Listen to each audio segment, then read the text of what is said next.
स्वागत है आपका रात के हमसफर हिंदी कहानी में। आज की रात हम एक ऐसी दास्तान सुनने जा रहे हैं जो मासूमियत, अकेलेपन और सच्ची वफादारी से भरी है, जिसका नाम है पगली और कुत्ता। गांव की गलियों में सबकी नजर से दूर एक औरत रहती थी जिसे लोग पगली कहकर पुकारते। लोग उसे तिरस्कार से देखते, पर उसका एक साथी था, एक कुत्ता जो हर वक्त उसके साथ रहता। जब दुनिया ने उसे अपनाया नहीं तो उस वफादार ने कभी उसका साथ नहीं छोड़ा। यहां तक कि जिस दिन पगली इस दुनिया से चली गई, उसका कुत्ता उसकी चिता के पास बैठ गया, खाना पीना सब छोड़कर बस खामोशी में डूबा रहा। दोस्त, यह कोई साधारण किस्सा नहीं। यह उस जमाने की परछाई है जब इंसान कमजोर था पर रिश्ते मजबूत थे, जब भरोसा ताले से नहीं दिल से लगाया जाता था।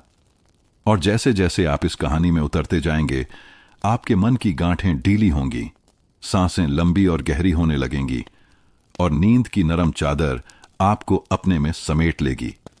अगर ऐसी कोमल कहानियां आपको भी सपनों की ओर ले जाती हैं तो इस चैनल को सब्सक्राइब कर लीजिए, क्योंकि हर रात हम एक नया आसमान खोलते हैं जहां सुकून, अपनापन और अनकही कहानियां आपका इंतजार करती हैं। तो अब बताइए, आप किस शहर और कौन से गांव की खामोशी से हमें सुन रहे हैं, और घड़ी की सुई इस वक्त रात का कौन सा पहर दिखा रही है? आपका हर छोटा कमेंट, हर प्यारा इशारा मुझे ये एहसास दिलाता है कि आप वहीं कहीं बैठे हैं मेरे पास, इस नींद भरे सफर में। तो आइए अब रोशनी धीमी कर लीजिए, रात की हवा की सरसराहट सुनिए और धीरे से आंखें मूंद लीजिए, क्योंकि अब हम बढ़ रहे हैं उस आंगन की ओर जहां चांदनी जमीन पर बिछी है और जहां एक वफादार कुत्ते की खामोश पहरेदारी हमें भरोसे और नींद की गोद में ले जाती है। पूर्वांचल की धरती पर बसा छोटा सा गांव बरगवा, मिट्टी की गलियों से घिरा, चारों ओर फैले सरसों के पीले खेत और बीच में बहती पतली सी नदी, यही गांव की पहचान थी। सुबह होते ही यहां की हवा में बैलों की घंटियों की आवाज और औरतों के चूल्हों से उठते धुएं की गंध घुल जाती थी। लोग खेतों की ओर निकल पड़ते और बच्चे स्कूल जाते समय मिट्टी में धूल उड़ाते हुए भागते। बरगवा गांव में हर आदमी हर किसी को जानता था। यहां कोई रहस्य छिप नहीं पाता था। एक दूसरे के सुख दुख पर चर्चा करना और अपने अपने हिसाब से राय बना लेना गांव की पुरानी आदत थी। और इन्हीं चर्चाओं के केंद्र में अक्सर रहती थी गौरिया, जिसे लोग मजाक में या शायद तिरस्कार में पगली कहकर पुकारते थे। गौरिया उम्र में 40 के आसपास की औरत थी। लंबे लंबे उलझे बाल, चेहरे पर धूप और धूल की परत और आंखों में एक अजीब सी चमक।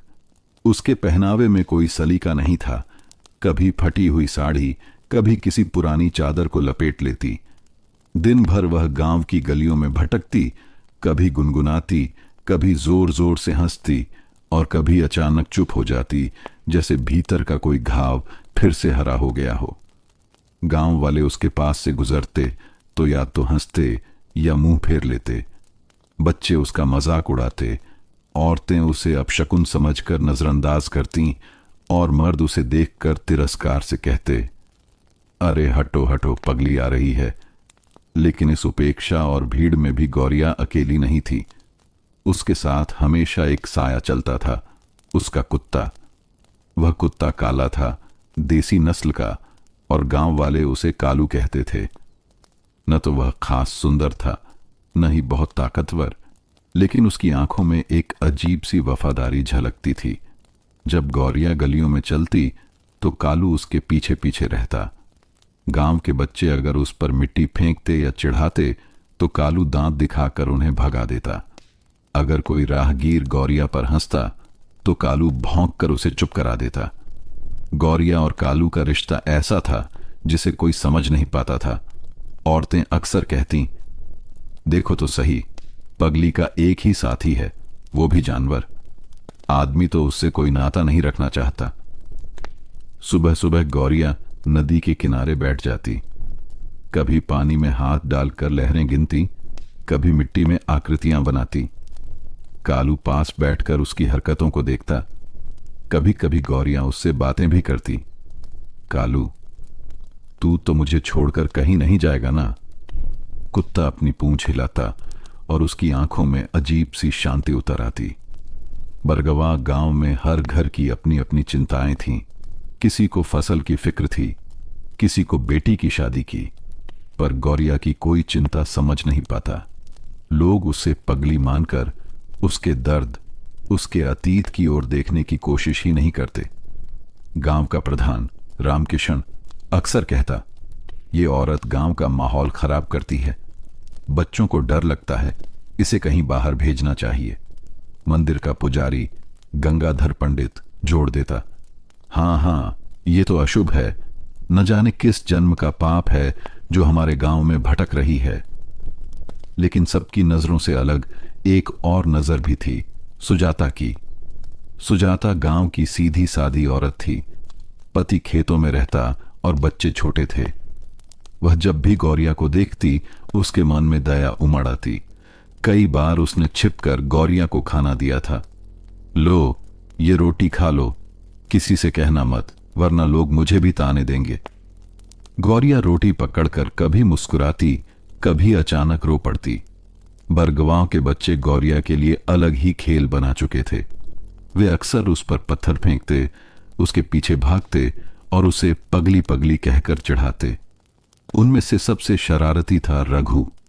भागो भागो, पगली आ रही है, और बच्चे हंसते खिलखिलाते भाग जाते, लेकिन कालू दौड़कर उन्हें भगा देता। रघु कई बार कालू के डंडे से मारने की कोशिश करता, पर कुत्ता हमेशा उसकी पकड़ से बच निकलता। गांव की ये रोजमर्रा की जिंदगी गौरिया और उसके कुत्ते के लिए किसी आदत सी बन चुकी थी। उसे फर्क नहीं पड़ता कि लोग क्या कहते हैं, कौन हंसता है, कौन पत्थर मारता है। उसके लिए बस एक ही सच्चाई थी, उसके साथ चलने वाला कालू। दिन ढलने पर गौरिया अक्सर बढ़ के बरगद के नीचे बैठ जाती। वहां से पूरा गांव दिखाई देता। औरतें चूल्हा जलाती, बच्चे खेलते, मर्द खेतों से लौटते। गौरिया कभी उन सबको देखती, कभी आकाश में टकटकी लगाती। कालू उसके पैरों में सिर रखकर लेट जाता। बरगवा गांव में लोग भले ही उसे पगली कहते रहे हों, लेकिन गौरिया की आंखों में एक गहराई थी। ऐसा लगता था जैसे उसने बहुत कुछ देखा है, बहुत कुछ सहा है। उसकी मुस्कान के पीछे एक टूटा हुआ अतीत छिपा था। गांव वाले उस अतीत को जानने की कोशिश नहीं करते थे। उनके लिए गौरिया बस एक तमाशा थी, जिसे वे रोज देखते और फिर भूल जाते। लेकिन उस तमाशे के पीछे जो इंसान था, उसकी पीड़ा, उसका अकेलापन, वह सिर्फ कालू जानता था। और यही कारण था कि रात के अंधेरे में जब पूरा गांव अपने अपने घरों में सो जाता, तब भी बरगद के नीचे गौरिया और कालू जागते रहते। कभी वह गुनगुनाती, कभी चुप हो जाती, और कालू चुपचाप उसकी पहरेदारी करता। बरगवा के इस छोटे से गांव में जहां हर दिन एक जैसा लगता था, वहीं गौरिया और उसका कुत्ता उस नीरस जीवन में अलग छवि बनाते थे। लोग चाहे जितना हंसे, तिरस्कार करें, पर उनकी जोड़ी गांव की पहचान बन चुकी थी, पगली और उसका कुत्ता। बरगवा गांव की सुबह फिर से अपनी लय में लौट आई थी। सूरज की पहली किरणें जब नदी के पानी पर झिलमिलाने लगीं, तब गौरिया अपने ठिकाने से उठकर धीरे धीरे नदी किनारे चली आई। उसकी साड़ी और भी धूल से सनी थी, बाल और ज्यादा उलझे हुए थे, पर उसकी चाल में एक अजीब सी आजादी थी, जैसे उसे किसी की परवाह ही न हो। पीछे पीछे हमेशा की तरह कालू चल रहा था। नदी किनारे पहुंचकर गौरिया पानी में पत्थर फेंकने लगी। हर पत्थर गिरने पर पानी में गोल गोल लहरें उठतीं और गौरिया खिलखिलाकर हंस पड़ती। देखा कालू, ये लहरें कितनी सुंदर हैं, लगता है जैसे कोई नाच रहा हो। कालू अपनी पूंछ हिलाता, फिर उछलकर वही पत्थर उठाने की कोशिश करता जो पानी में डूब चुका होता। गौरिया उसे देखकर और हंस पड़ती। बरगवा के कुछ औरतें भी वहीं पानी भरने आई थीं। वे दूर खड़ी होकर आपस में बातें करने लगीं। देखो देखो, पगली फिर शुरू हो गई। हाय रे, इसके कर्म, न घर न परिवार, बस यही कुत्ता। भगवान न करे ऐसी जिंदगी किसी को मिले।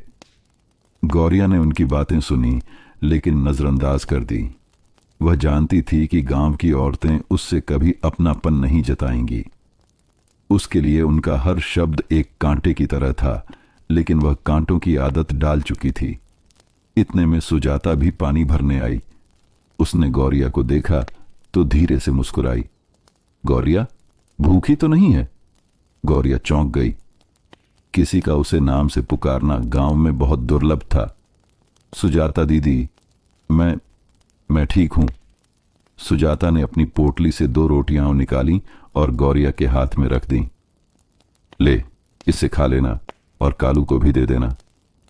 गौरिया की आंखें भर आईं। उसने रोटियां कालू की ओर बढ़ाईं। कुत्ता पूंछ हिलाकर रोटियां खाने लगा। पास खड़ी औरतें आपस में खुसुर फुसुर करने लगीं। देखो देखो, सुजाता फिर से पगली की मदद कर रही है। लोग क्या कहेंगे? कहीं इस औरत का असर इसके घर परिवार पर न पड़ जाए। सुजाता ने उनकी बातें सुनी, मगर वह चुप रही। उसके लिए गौरिया सिर्फ पगली नहीं थी, बल्कि एक इंसान थी। उसी समय गांव का प्रधान रामकिशन वहां से गुजरा। उसने यह दृश्य देखा और माथे पर शिकन डाल ली। सुजाता, तुम क्यों इससे उलझती हो? ये औरत गांव के लिए अभिशाप है। इसे जितनी दूरी से रखोगी उतना अच्छा होगा। सुजाता ने धीरे से कहा, प्रधान जी, अभिशाप नहीं, ये भी भगवान की बनाई हुई है। बस जिंदगी ने इसे तोड़ दिया है। रामकिशन गुस्से में बड़बड़ाता हुआ आगे बढ़ गया। दोपहर ढल रही थी। बच्चे स्कूल से लौटते हुए उसी नदी किनारे से गुजरे। रघु ने गौरिया को देखते ही अपनी आदत के मुताबिक आवाज लगाई, पगली, अरे पगली, तेरा दूल्हा कहां है? बाकी बच्चे हंस पड़े। गौरिया पहले तो चुप रही, लेकिन कालू सहन न कर पाया। वह अचानक बच्चों की ओर दौड़ा और भौंकने लगा। बच्चे घबरा कर भागे। रघु डंडा उठाकर बोला, साला कुत्ता, एक दिन मार डालूंगा तुझे। कालू गुर्राता रहा, मगर गौरिया ने उसका सिर थपथपाकर शांत किया। नहीं कालू, तू कुछ मत कर। ये सब बच्चे हैं, इन्हें समझ नहीं है। उसकी आवाज में एक अजीब सी करुणा थी, जैसे उसने बहुत कुछ सहा हो और अब सबके लिए माफी का भाव उसके भीतर बस गया हो। शाम होने तक गौरिया और कालू बरगद के पेड़ के नीचे लौट आए। वहीं उनका रोज का ठिकाना था। पेड़ की जड़ों के पास सूखी पत्तियों का ढेर था, जिसे गौरिया ने बिस्तर की तरह बना लिया था। कालू हमेशा उसके पैरों के पास लेटता। रात गहराने लगी। गांव के हर घर में चूल्हे बुझने लगे, लेकिन बरगद के नीचे आग की जगह सिर्फ अंधेरा था। गौरिया आसमान की ओर देखती रही। कालू, देख, वो तारे, लगता है जैसे मेरे अपने हों। ऊपर कहीं मेरा घर होगा, शायद वहीं। कालू उसकी गोद में सिर रखकर सो गया। बरगवा गांव में उस रात भी सब कुछ सामान्य था। खेतों में झींगुरों की आवाज, तालाब से उठती मेंढकों की टर टर और पेड़ों के बीच बहती ठंडी हवा। लेकिन उस सामान्यता के बीच बरगद के नीचे एक औरत और उसका कुत्ता अपनी अलग दुनिया में जी रहे थे। एक ऐसी दुनिया जहां सिर्फ 2 ही किरदार थे, गौरिया और कालू। बरगवा गांव में दिन की शुरुआत हमेशा अपने नियम से होती थी। खेतों में हल चले, बच्चे खेलें और औरतें चूल्हा जलाएं। लेकिन गांव के कुछ लोग, खासकर बुजुर्ग और प्रधान रामकिशन, अपनी सोच में अक्सर एक जैसे विचार दोहराते। गौरिया और उसका कुत्ता गांव के लिए अशुभ हैं। सुबह सुबह रामकिशन अपनी टोपी सिर पर टिकाए गांव की गली में घूमता। उसकी नजरें हमेशा गौरिया पर टिकी रहतीं। देखो देखो, पगली फिर से इधर से गुजर रही है, वह बड़बड़ाया। गांव के कुछ मर्द जो उसे अपना आदर्श मानते थे, पीछे पीछे हंसते हुए चल पड़े। प्रधान जी, इसे गांव से बाहर नहीं करना चाहिए। रामकिशन ने सिर हिलाया। हां, जितनी दूर होगी उतना ही अच्छा। बच्चे डरते हैं इससे, औरतें अशुभ मानती हैं। गांव के मंदिर में पंडित गंगाधर की आवाज गूंज रही थी। इस तरह के लोग हमारे गांव में नहीं होने चाहिए, यह अशुभता फैलाते हैं, हमें सावधान रहना होगा। गंगाधर पंडित के चेहरे पर धार्मिक संकीर्णता साफ झलक रही थी।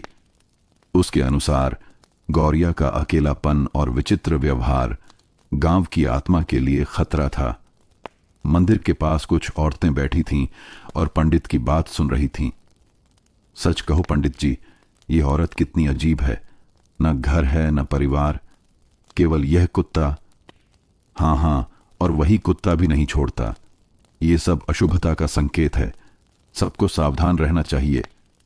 गौरिया ने यह सब सुना, लेकिन उसकी आदत थी इन बातों को अंदर तक महसूस करने की बजाय बाहर छोड़ देने की। वह नदी किनारे चली गई, जहां उसका कुत्ता कालू उसका इंतजार कर रहा था। रघु और उसके कुछ दोस्त नदी के पास खेल रहे थे। रघु ने देखा कि गौरिया पानी के पास बैठी है और कालू उसके पास है। चलो इसे चिढ़ाइए, उसने कहा। बाकी बच्चे हंसते हुए दौड़े। रघु ने पत्थर उठाया और फेंकने ही वाला था कि कालू ने उन्हें भांप लिया। कुत्ता अचानक उन पर दौड़ा और भौंकने लगा। बच्चे डर के मारे भाग खड़े हुए। गौरिया ने कालू को चुप कराया। नहीं कालू, छोड़ दो, ये बच्चे हैं, कुछ नहीं समझते। उसकी आवाज में दर्द और करुणा दोनों झलक रही थी। कालू उसकी बात सुनकर बैठ गया, लेकिन उसकी आंखों में आग की झलक अभी भी थी। सुजाता, जो नदी किनारे अपने बर्तन से पानी भर रही थी, ने गौरिया को देखा और पास चली आई। गौरिया, डर मत, ये बच्चे हैं, उन्हें समझ नहीं है, लेकिन तू डरती क्यों है? गौरिया ने हल्की मुस्कान दी। मैं नहीं डरती, बस कभी कभी लगता है कि सब मुझे ही क्यों समझते नहीं। सुजाता ने उसका हाथ पकड़कर कहा, क्योंकि लोग अपनी दुनिया में रहते हैं, तू अकेली नहीं है, मैं हूं ना।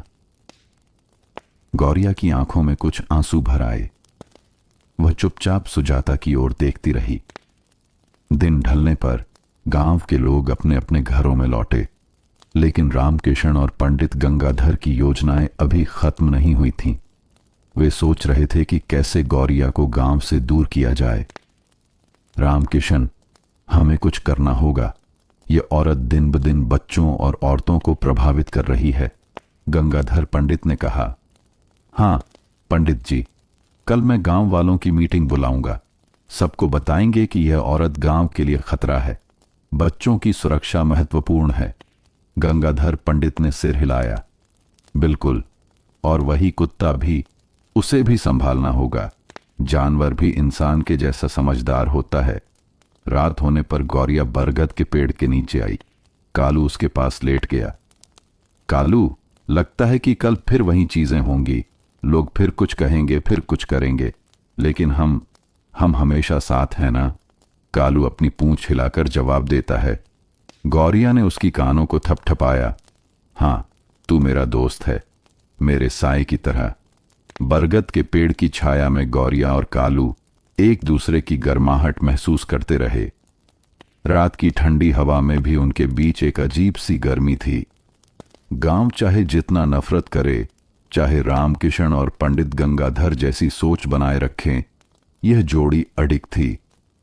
गांव के लोग सोचते थे कि पगली और उसका कुत्ता कमजोर है, पर वास्तविकता यह थी कि उनका संबंध और उनकी निष्ठा उन सभी से अधिक शक्तिशाली थी जो उन्हें तिरस्कार करते थे।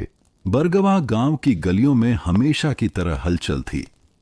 सूरज की पहली किरणें मिट्टी में सोने जैसी चमक डाल रही थीं, लेकिन बरगद के पेड़ के नीचे, जहां गौरिया और कालू हमेशा बैठते थे, वहां की दुनिया अलग थी। गौरिया नदी किनारे आई और अपने हाथों से पानी छेड़ने लगी। कालू पास बैठा उसका हर कदम देख रहा था। अचानक गौरिया रुकी और दूर की ओर देखकर सोच में डूब गई। उसके चेहरे पर पहले जैसी मुस्कान नहीं थी, बल्कि एक गहरी उदासी थी। गौरिया का अतीत। कुछ साल पहले गौरिया का जीवन गांव के लोगों जैसा सामान्य था। उसके पास परिवार था, पति, बेटा और छोटी बेटी। उसका पति मेहनती था, खेतों में दिन रात काम करता, लेकिन एक हादसे ने सब कुछ बदल दिया। पति की अचानक मौत और बच्चों का शहर चले जाना। यह हादसा इतना गहरा था कि गौरिया का मन धीरे धीरे टूट गया। एक दिन उसने नदी किनारे बैठे बैठे खुद से कहा, काश मैं सब कुछ भूल सकती, सब दर्द अपने अंदर दबा सकूं, लेकिन भूलना इतना आसान नहीं था। उसके भीतर हर दिन एक ज्वाला जलती रही, भूतकाल की यादें, खोए हुए रिश्ते और अपनों की कमी। गौरिया का मानसिक स्वास्थ्य धीरे धीरे बिगड़ने लगा। गांव वालों की नजरों में वह पागल हो गई। कोई नहीं समझ पाया कि उसके भीतर कितना दर्द छिपा है। वही दर्द उसे अकेलेपन की तरफ खींचता रहा। कालू, उसका काला साथी, इसी अकेलेपन की गवाही देता था। जब कोई पास आता तो कालू भौंकता, जब कोई चोट पहुंचाने की कोशिश करता तो कालू हमला कर देता। यह कुत्ता सिर्फ उसका साथी नहीं था, बल्कि उसकी यादों और दर्द का संरक्षक था। सुजाता ने गौरिया के अतीत की कहानी पहले ही कुछ झलकों में समझी थी। एक दिन उसने गौरिया से धीरे से पूछा, गौरिया, तुम्हारे दुख का कारण क्या है? गौरिया ने पहली बार बिना डर के सुजाता की आंखों में देखा। कुछ भी नहीं, बस जिंदगी ने मुझे सब कुछ ले लिया। सुजाता ने उसके हाथ थामे और कहा, नहीं, कुछ भी नहीं होता। दर्द होता है और उसे सहना पड़ता है, लेकिन तू अकेली नहीं है, मैं हूं ना। गौरिया ने आंसू पोंछे और धीरे से सिर हिलाया। रघु, जो पहले उसे तंग करता था, अब धीरे धीरे उसकी उदासी को पहचानने लगा। एक दिन उसने देखा कि गौरिया नदी के पास अकेली बैठी है और कालू उसके पास लेटा है। रघु ने धीरे धीरे उसकी ओर कदम बढ़ाए। पगली, मुझे माफ करना, मैं तुम्हें परेशान करता था। गौरिया ने उसे देखा, आंखों में उम्मीद की झलक। कुछ नहीं, बस बच्चे हैं, समझ नहीं पाते। रघु ने सिर हिलाया और वादा किया कि अब वह किसी तरह का नुकसान नहीं पहुंचाएगा। लेकिन गांव के लोग और ज्यादा कट्टर हो रहे थे। रामकिशन और गंगाधर पंडित ने फैसला किया कि गांव की शांति बनाए रखने के लिए गौरिया पर और निगरानी रखी जाए। रामकिशन, इसे कोई घर या आश्रय देना चाहिए, गंगाधर पंडित ने कहा। नहीं पंडित जी, हम नहीं चाहते कि यह गांव के बच्चों को प्रभावित करे। इसे बाहर निकालना ही सबसे अच्छा उपाय है। गंगाधर पंडित सिर हिलाता रहा और रामकिशन ने अपने कानों में कान दबाकर गांव वालों को संदेश भेज दिया। शाम होते ही गौरिया और कालू बरगद के पेड़ के नीचे लौट आए। गौरिया ने कालू के सिर को थपथपाया। तू है ना कालू? जो भी हो, तू मेरे साथ है। कालू ने अपनी पूंछ हिलाई और सिर उसके हाथ पर रख दिया। गौरिया ने आसमान की ओर देखा, जहां सूरज ढल रहा था। उसके दिल में अकेलापन था, लेकिन कालू की मौजूदगी ने उसे एक तरह की सुरक्षा और सहारा दिया। उस दिन गौरिया ने पहली बार महसूस किया कि उसके अकेलेपन के बावजूद कुछ लोग, सुजाता और कालू, उसके साथ हैं, और यही उसकी दुनिया थी। गांव चाहे जितना नफरत करे, चाहे रामकिशन और गंगाधर पंडित जैसी सोच बनाए रखें, लेकिन उसके लिए सबसे महत्वपूर्ण वही कुछ लोग और कालू थे। बरगवां गांव की सुबह हमेशा की तरह हलचल से भरी हुई थी। बच्चों की हंसी, गायों की घंटियों की आवाज और चूल्हों से उठते धुएं की खुशबू, सब कुछ वैसा ही था जैसा हमेशा रहा। लेकिन आज गांव में एक नई हलचल थी। शहर से हरीश नामक युवक गांव में आया था। वह पढ़ा लिखा, तेज तर्रार और सोच में आधुनिक था। उसने गांव लौटते ही रामकिशन से मिलने का निर्णय लिया। प्रधान जी, मुझे गांव में कुछ काम के लिए रुका हूं, लेकिन देखा मैंने कि यहां कुछ लोग ठीक से अपने हालात में नहीं हैं, हरीश ने कहा। रामकिशन ने अपनी टोपी नीचे करते हुए कहा, हरीश जी, आप शहर से हैं, आपको गांव की समस्याएं समझना मुश्किल होगा, लेकिन सच कहूं, यहां कुछ लोग हैं जो गांव के नियमों में फिट नहीं बैठते।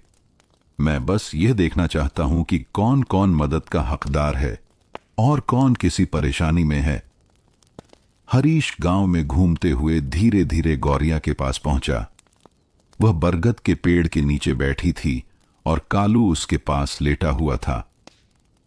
हरीश ने देखा कि बच्चे जैसे ही गौरिया के पास आते, कालू उन्हें भगा देता। हरीश ने धीरे से पूछा, तुम्हारा नाम क्या है? गौरिया ने उसकी ओर देखा और धीरे बोली, गौरिया, लोग मुझे पगली कहते हैं। हरीश ने मुस्कुराते हुए कहा, पगली? गौरिया कुछ नहीं बोली, बस कालू को थपथपाया। हरीश ने देखा कि कालू उसकी हर बात समझता है और उसकी सुरक्षा करता है। सुजाता ने भी हरीश को देखा और उसके पास आई। तुम हरीश हो ना, शहर से?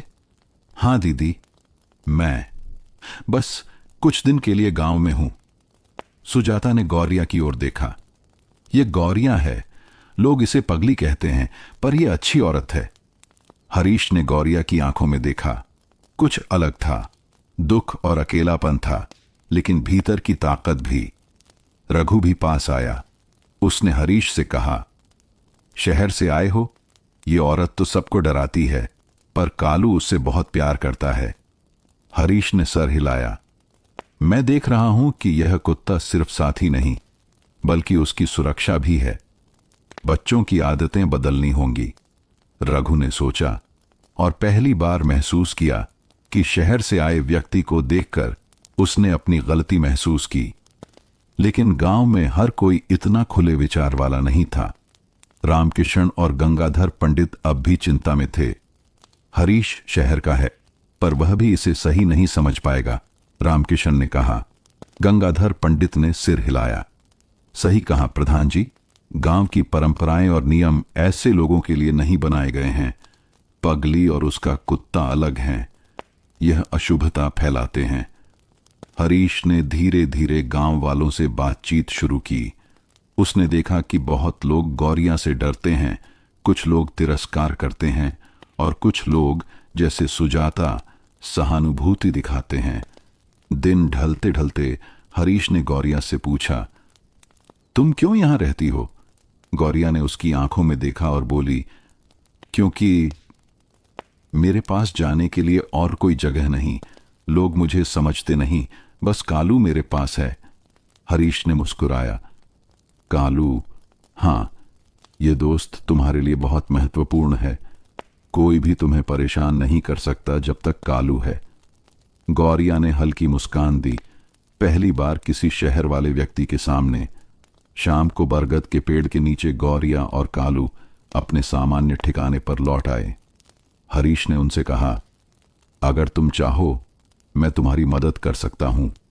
लोगों की सोच धीरे धीरे बदल जाएगी और तुम अकेली नहीं रहोगी।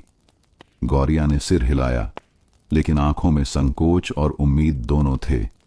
कालू ने उसकी ओर देखा और फिर हरीश को निगाहों से आकलन किया। रघु, जो पहले शरारती था, अब सोचने लगा कि हो सकता है कि वह भी गौरिया की मदद कर सके। सुजाता ने हरीश की ओर मुस्कुराते हुए देखा और कहा, देखो, एक नया बदलाव शुरू हो सकता है, लेकिन हमें बहुत सावधान रहना होगा। बरगवा गांव में सुबह का सूरज अपने सुनहरे रंगों में ढल रहा था। खेतों में हल चल रहे थे और बच्चों की हंसी पूरे गांव में गूंज रही थी। लेकिन इस सुबह कुछ अलग था। गांव के लोग धीरे धीरे महसूस करने लगे थे कि वहां कुछ नया बदलाव आने वाला है। हरीश, शहर से लौटा युवक, गांव की गलियों में घूम रहा था। उसने गौरिया और कालू की तरफ ध्यान दिया। देखो, वह गौरिया और उसका काला साथी, हरीश ने खुद से कहा। वह धीरे धीरे गांव वालों से बातचीत कर रहा था, बच्चों से मिल रहा था और गांव की समस्याओं को समझ रहा था। रघु, जो पहले गौरिया को तंग करता था, आज उसकी ओर देखने में हिचकिचा रहा था। पगली, मैं आज कुछ कहना चाहता हूं, रघु ने धीरे कहा। गौरिया ने सिर हिलाया। उसकी आंखों में हल्की उत्सुकता थी। क्या बात है रघु? मैं अब तुम्हें परेशान नहीं करूंगा और बच्चों को भी कहूंगा कि उसे चिढ़ाएं नहीं। गौरिया की आंखों में एक हल्की मुस्कान आई। ठीक है, धन्यवाद रघु। कालू ने भी उसकी तरफ देखकर हल्की भौंक लगाई, मानो वह भी रघु को स्वीकार कर रहा हो। सुजाता ने हरीश से कहा, हरीश जी, यह पहला कदम है। रघु की सोच बदल गई है। अब धीरे धीरे बाकी बच्चों और गांव वालों की सोच भी बदल सकती है। हरीश ने मुस्कुराते हुए उत्तर दिया, हां दीदी, लेकिन यह काम समय लेगा। हमें सब्र रखना होगा और गौरिया के भरोसे को जीतना होगा। रामकिशन और गंगाधर पंडित अभी भी कट्टर थे। हरीश शहर से है, लेकिन वह भी इसे नहीं समझ पाएगा। गांव की परंपरा और नियम यहां अलग हैं, रामकिशन ने कहा। सही कहा प्रधान जी, पगली और उसका कुत्ता यह अशुभता फैलाते हैं, हमें सावधान रहना होगा। लेकिन उनके बीच की यह कट्टर सोच धीरे धीरे हरीश के प्रयासों से चुनौती मिलने लगी थी। एक दिन हरीश ने गांव के बच्चों को बुलाया और कहा, देखो बच्चों, गौरिया के पास भी भावना है। उसके पास कोई परिवार नहीं है, वह अकेली है। उसे परेशान मत करना, समझे? बच्चे चुपचाप उसकी बात सुन रहे थे। रघु ने आगे बढ़कर कहा, मैं सबको बताऊंगा कि अब से पगली को कोई तंग नहीं करेगा।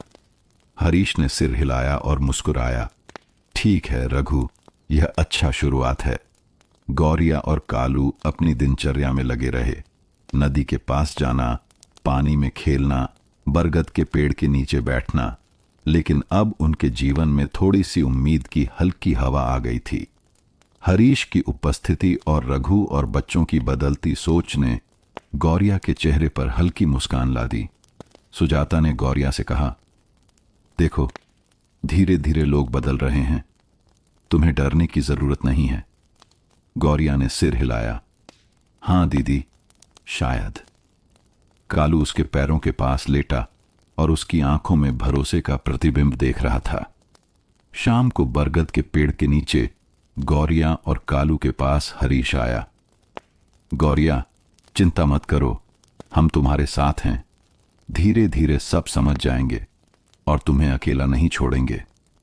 गौरिया ने उसकी ओर देखा और पहली बार बिना डर के मुस्कुराई। शायद, लेकिन कुछ लोग फिर भी मुझे नहीं समझेंगे। हरीश ने सिर हिलाया। समझेंगे, धीरे धीरे। और कालू हमेशा तुम्हारे साथ है ना? कालू ने अपनी पूंछ हिलाई और गौरिया की ओर देखा, मानो वह भी यही कह रहा हो। बच्चों की हंसी, गायों की घंटियों की आवाज और औरतों के चूल्हे से उठती धुएं की खुशबू अब भी वैसी ही थी। लेकिन बरगद के पेड़ के नीचे जहां गौरिया और कालू रहते थे, वहां एक अलग दुनिया थी। गौरिया नदी किनारे आई। उसका चेहरा सामान्य दिन की तरह शांत नहीं था। आंखों में बेचैनी थी और हाथों में हल्का कांप। कालू उसकी ओर देख रहा था, उसकी हरकतों को समझ रहा था। कालू, आज कुछ अजीब लग रहा है। लगता है भीतर का तूफान उठ रहा है। गौरिया धीरे धीरे बोली। कालू उसकी ओर दौड़ा और सिर उसके गोद में रख दिया। यह वही भरोसा था जो उसे हर बार अकेलेपन में सहारा देता। हरीश, जो हाल ही में गांव में आया था, ने गौरिया की स्थिति देखी। वह धीरे धीरे उसके पास आया। गौरिया, कुछ हुआ? गौरिया ने सिर झुकाया। कुछ नहीं, बस कभी कभी सब कुछ बहुत भारी लगने लगता है।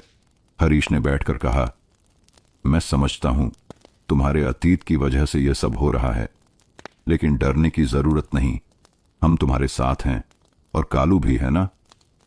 कालू ने अपनी पूंछ हिलाई और गौरिया के पास बैठ गया। रघु, जो अब धीरे धीरे बदलने लगा था, आज भी वहां आया। उसने गौरिया से कहा, पगली, मैं आज बच्चों को समझाऊंगा कि तुम्हें परेशान न करें। मैं भी देखूंगा कि सब ठीक रहे। गौरिया ने हल्की मुस्कान दी। ठीक है रघु, धन्यवाद। कालू ने रघु की ओर देखा, मानो उसे स्वीकार कर रहा हो। लेकिन गांव में हर कोई बदलने को तैयार नहीं था। रामकिशन और गंगाधर पंडित अब भी अपनी कट्टर सोच में डूबे थे। हरीश शहर से है, लेकिन यह गांव की परंपरा को नहीं समझेगा, रामकिशन ने कहा। सही कहा प्रधान जी, पगली और उसका कुत्ता यह अशुभता फैलाते हैं, हमें सतर्क रहना होगा। वे दोनों सोच रहे थे कि कैसे गौरिया को गांव से अलग किया जाए। सुजाता ने गौरिया के पास आकर कहा, गौरिया, कभी कभी तुम्हें डर लगना सामान्य है, लेकिन याद रखो, तुम अकेली नहीं हो, हम हैं और कालू भी। गौरिया ने सिर हिलाया। हां दीदी, लेकिन यह सब बहुत मुश्किल है। कालू उसके पैरों के पास लेट गया और हल्की भौंक लगाई, जैसे कह रहा हो, मैं हूं ना। शाम को हरीश ने गांव के लोगों के साथ मीटिंग की। उसने गांव वालों को समझाया कि गौरिया सिर्फ एक अकेली औरत है, जिसे कोई परिवार नहीं मिला। बच्चों को समझाया कि उसे परेशान करना गलत है। धीरे धीरे गांव वालों की सोच में बदलाव की शुरुआत हुई। रघु और कुछ बच्चे अब गौरिया के पास आने से डरते नहीं थे। वे उसकी गतिविधियों को समझने लगे। सुजाता ने हरीश की मदद से गांव में धीरे धीरे सहानुभूति फैलाने की कोशिश की। गौरिया बरगद के पेड़ के नीचे बैठी थी। कालू उसके पैरों के पास लेटा था। वह आसमान की ओर देख रही थी। कालू, लगता है कि कुछ बदल रहा है, लेकिन मुझे डर है कि यह सब टिकेगा नहीं। लोग फिर से नफरत कर सकते हैं। कालू ने सिर उठाकर उसकी आंखों में देखा और फिर धीरे धीरे उसकी गोद में सिर रख दिया। गौरिया ने पहली बार महसूस किया कि उसके जीवन में थोड़ी सी उम्मीद की हल्की किरण उभर रही है। हरीश, सुजाता और रघु सब धीरे धीरे उसके साथ खड़े होने लगे थे। खेतों में हल चल रहे थे। बच्चों की हंसी पूरे गांव में गूंज रही थी। लेकिन अब गांव में एक बदलाव की हल्की हवा थी। हरीश, शहर से आया युवक, गांव के लोगों से मिलकर गौरिया की स्थिति को समझा रहा था। उसने बच्चों को समझाया कि गौरिया अकेली है और उसे परेशान करना गलत है। धीरे धीरे रघु और अन्य बच्चे समझने लगे। रघु, जो पहले शरारत में माहिर था, आज गौरिया के पास आया। पगली, मैं आज बच्चों को समझाऊंगा कि तुम्हें परेशान न करें। मैं भी देखूंगा कि सब ठीक रहे। गौरिया ने हल्की मुस्कान दी। ठीक है रघु, धन्यवाद। कालू ने रघु की ओर देखा, मानो उसे स्वीकार कर रहा हो। सुजाता ने हरीश के प्रयास की सराहना की। हरीश जी, धीरे धीरे गांव वालों की सोच बदल रही है। रघु और कुछ बच्चे अब गौरिया के पास आते हैं बिना डर के। हरीश मुस्कुराया।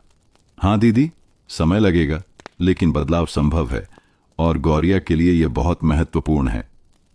इस दिन गौरिया और कालू नदी किनारे गए। वहां गौरिया ने पानी में पत्थर फेंककर गोल गोल लहरें बनाई।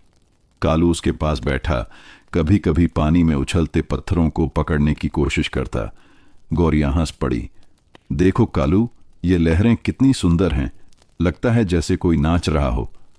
कालू अपनी पूंछ हिलाकर उसे देखता और फिर पत्थर की ओर दौड़ता। गांव के बच्चे, जिनमें अब रघु सबसे आगे था, दूर से देख रहे थे। रघु ने हरीश से कहा, हरीश जी देखो, अब बच्चे भी इसे डर के बजाय खेल में देख रहे हैं। हरीश ने सिर हिलाया। ठीक है रघु, यही शुरुआत है। धीरे धीरे सब स्वीकार करेंगे। रामकिशन और गंगाधर पंडित अब भी अपनी कट्टर सोच में थे। हरीश शहर का है, लेकिन यह गांव की परंपरा को नहीं समझेगा, रामकिशन ने कहा। गंगाधर पंडित ने सिर हिलाया। सही कहा प्रधान जी, लेकिन लगता है कि धीरे धीरे कुछ लोग बदलने लगे हैं। सुजाता ने गौरिया से कहा, देखो, छोटे छोटे पल ही बड़े बदलाव की शुरुआत होते हैं। आज बच्चों की हंसी और रघु की मदद ने तुम्हारे जीवन में हल्की खुशी ला दी है। गौरिया ने सिर हिलाया और हल्की मुस्कान दी। हां दीदी, ये सच में कुछ अलग लगता है। कालू उसके पैरों के पास लेट गया और उसकी आंखों में भरोसे का प्रतिबिंब दिखा। शाम को बरगद के पेड़ के नीचे गौरिया और कालू अपने सामान्य ठिकाने पर लौट आए। हरीश उनके पास आया। गौरिया, आज का दिन अच्छा रहा। छोटे छोटे कदम ही सबसे बड़े बदलाव लाते हैं, गौरिया ने धीरे से कहा। शायद, लेकिन मुझे डर है कि यह सब टिकेगा नहीं। लोग फिर से नफरत कर सकते हैं। हरीश ने मुस्कुराते हुए कहा, समय लगेगा, लेकिन हम सब तुम्हारे साथ हैं और कालू हमेशा तुम्हारे साथ है ना? कालू ने हल्की भौंक लगाई और गौरिया की ओर देखा, मानो कह रहा हो, हम हमेशा साथ हैं। सूरज की पहली किरणों में खेतों की हरियाली और बच्चों की हंसी की आवाज मिश्रित हो रही थी। लेकिन अब गांव में सिर्फ हलचल ही नहीं थी, लोगों की सोच में भी धीरे धीरे बदलाव दिखाई देने लगा था। हरीश लगातार गांव में रहकर लोगों से मिल रहा था। उसने बच्चों को समझाया कि गौरिया अकेली है, उसे परेशान करना गलत है। बच्चों की नजरों में अब डर नहीं, बल्कि क्यूरियोसिटी और सहानुभूति का भाव दिखने लगा। रघु अब पूरी तरह बदलने लगा। वह बच्चों के साथ मिलकर गौरिया की मदद करने लगा। देखो बच्चों, पगली को परेशान मत करो, वह हमारी मदद भी कर सकती है। गौरिया ने हल्की मुस्कान दी। ठीक है रघु, अब सब ठीक रहेगा। कालू पास बैठा हर बात सुन रहा था। उसकी आंखों में गौरिया की सुरक्षा और बच्चों की सीख दोनों का प्रतिबिंब था। सुजाता ने हरीश से कहा, हरीश जी, अब गांव के कुछ लोग धीरे धीरे बदल रहे हैं। रघु और बच्चे तो अब इसके पास आने लगे हैं। हरीश ने मुस्कुराते हुए कहा, हां दीदी, बदलाव समय लेता है, लेकिन आज छोटे कदम ने बड़ा फर्क डाला है। गौरिया के लिए यह सबसे बड़ी जीत है। इस दौरान गौरिया की दिनचर्या में भी बदलाव आया। वह अब ज्यादा आत्मविश्वास के साथ बाहर आती, नदी किनारे पत्थर फेंकती, कालू के साथ खेलती और कभी कभी बच्चों को भी पास बुलाती। एक दिन रघु बच्चों के साथ आया और बोला, पगली, आज हम तुम्हारे साथ खेलेंगे, डरने की जरूरत नहीं। गौरिया की आंखों में पहली बार पूरी तरह से विश्वास और खुशी झलक उठी। ठीक है, चलो। कालू ने बच्चों की ओर देखकर हल्का भौंक दिया, लेकिन फिर उनके पास बैठ गया। लेकिन गांव में हर कोई अभी भी बदलने को तैयार नहीं था। रामकिशन और गंगाधर पंडित अभी भी अपनी कट्टर सोच में थे। हरीश शहर का है, लेकिन यह गांव की परंपरा को नहीं समझेगा, रामकिशन ने कहा। गंगाधर पंडित ने सिर हिलाया। सही कहा प्रधान जी, लेकिन अब देखो, कुछ लोग धीरे धीरे बदलने लगे हैं, हमें सावधान रहना होगा। हरीश ने गांव की औरतों से कहा, देखो, बदलाव धीरे धीरे होगा, लेकिन अगर हम सब मिलकर गौरिया की मदद करेंगे तो यह स्थायी होगा। वह अकेली नहीं रह सकती। सुजाता ने हां में सिर हिलाया। बिल्कुल हरीश जी, अब यह जिम्मेदारी हम सबकी है। शाम को बरगद के पेड़ के नीचे गौरिया और कालू अपने ठिकाने पर लौट आए। हरीश भी उनके पास आया।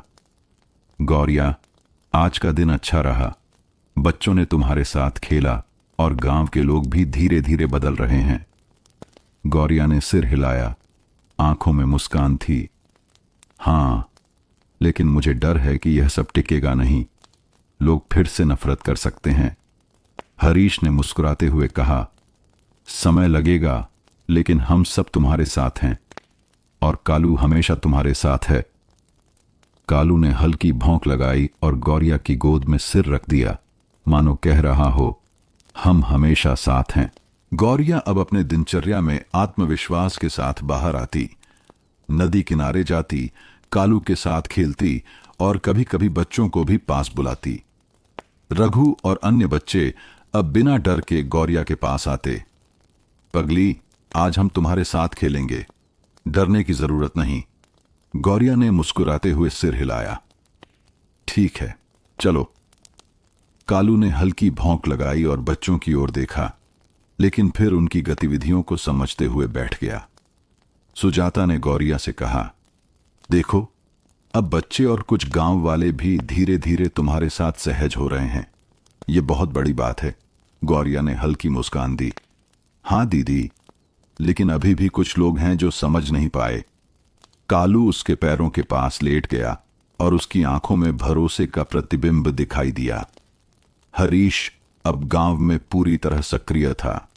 उसने गांव वालों को समझाया कि गौरिया अकेली है और उसे सहयोग और सम्मान मिलना चाहिए।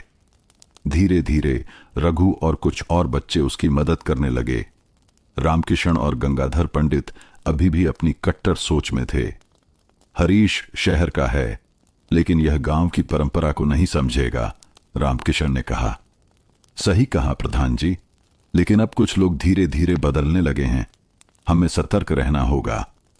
उनकी कट्टरता अब चुनौती बनकर रह गई थी, लेकिन गांव के बाकी लोग गौरिया की नई पहचान को स्वीकारने लगे थे।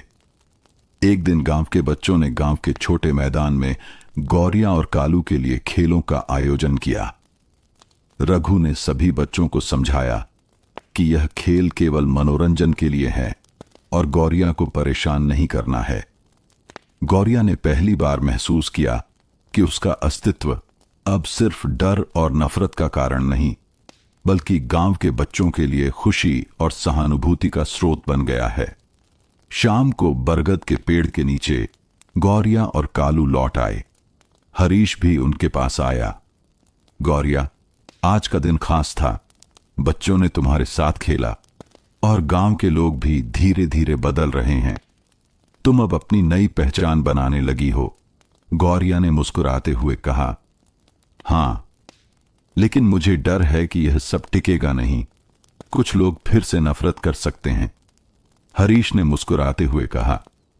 समय लगेगा, लेकिन हम सब तुम्हारे साथ हैं और कालू हमेशा तुम्हारे साथ है। कालू ने हल्की भौंक लगाई और गौरिया की गोद में सिर रख दिया, मानो कह रहा हो, हम हमेशा साथ हैं। खेतों में हलचल थी। बच्चों की हंसी गूंज रही थी और औरतें अपने काम में व्यस्त थीं।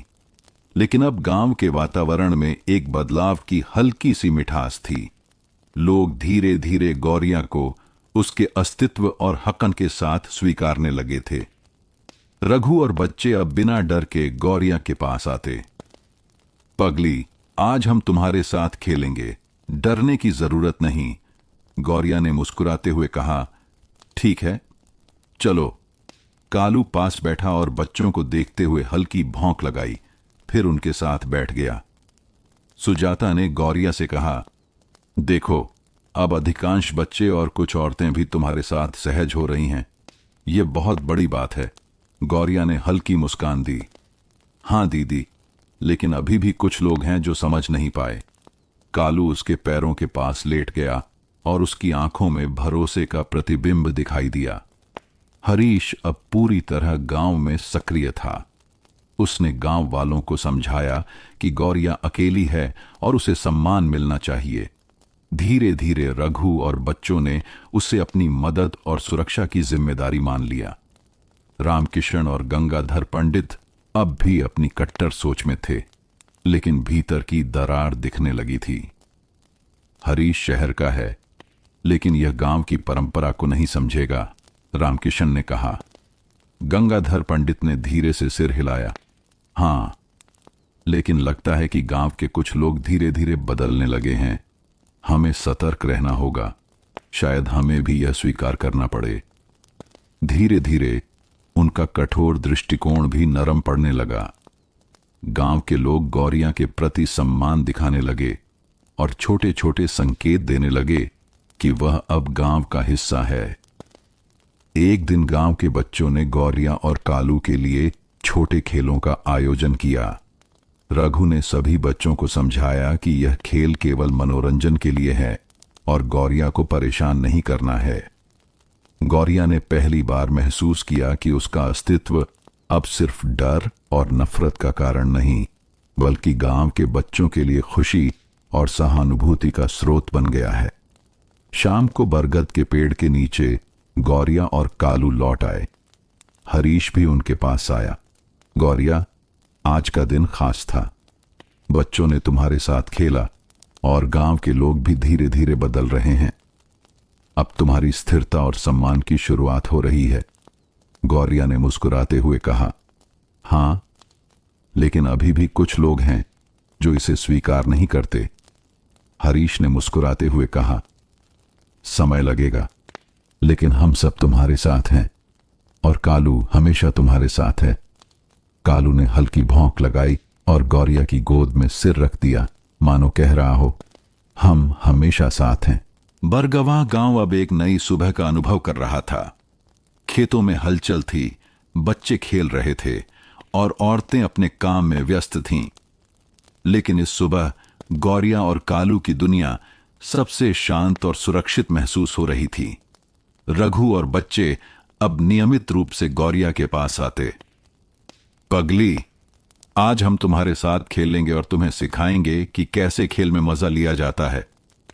गौरिया ने मुस्कुराते हुए कहा। ठीक है, चलो।